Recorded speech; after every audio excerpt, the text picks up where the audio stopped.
Hey everybody, welcome. Thank you once again for tuning in. Been doing some videos lately about video content creation.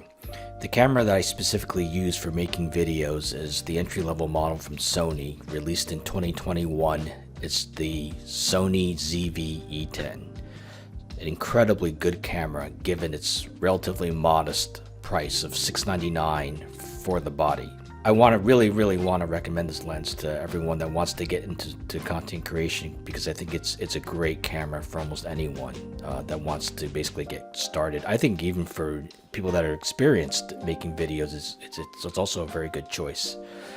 Unfortunately though, due to the supply chain issues, Sony has put production of this camera on hold. In fact, they have stopped production completely since about, I think, December.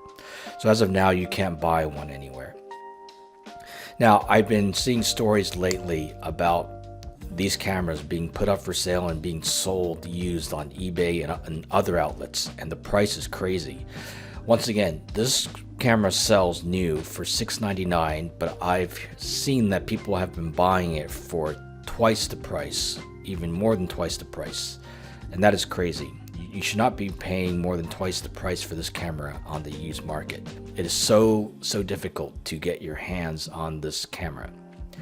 Now, I would recommend a few alternatives. So there are three models that are close to the ZV-E10, cost a little more, but a little higher in performance. The A6100, the A6400, and the A6600. All very good cameras, and unfortunately those three cameras are all in back order. That just shows you how crazy the situation is in terms of the camera shortage and supply chain issues that we're facing today.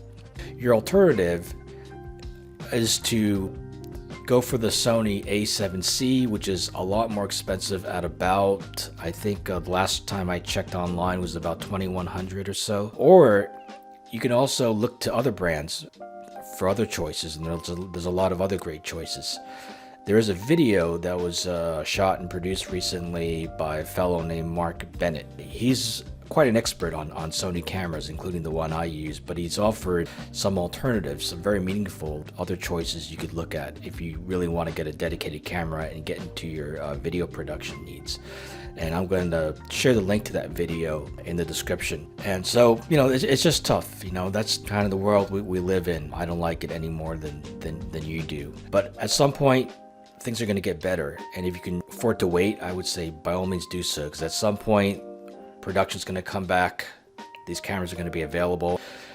So anyway, just hang in there. You know, your other alternative as well is to turn to a smartphone. It's weird. I don't know how else to say it. It's, you know, I've never seen this kind of shortage happen before, and for such a prolonged period of time. We're just going to have to wait and try to get through this.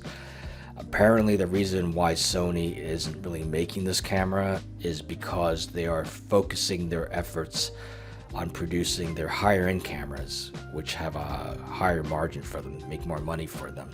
So it totally makes sense that they would do it. I'm hoping that things will get better in 2022 for camera availability. Let's hope for the best. In the meantime, take care. Talk to you soon.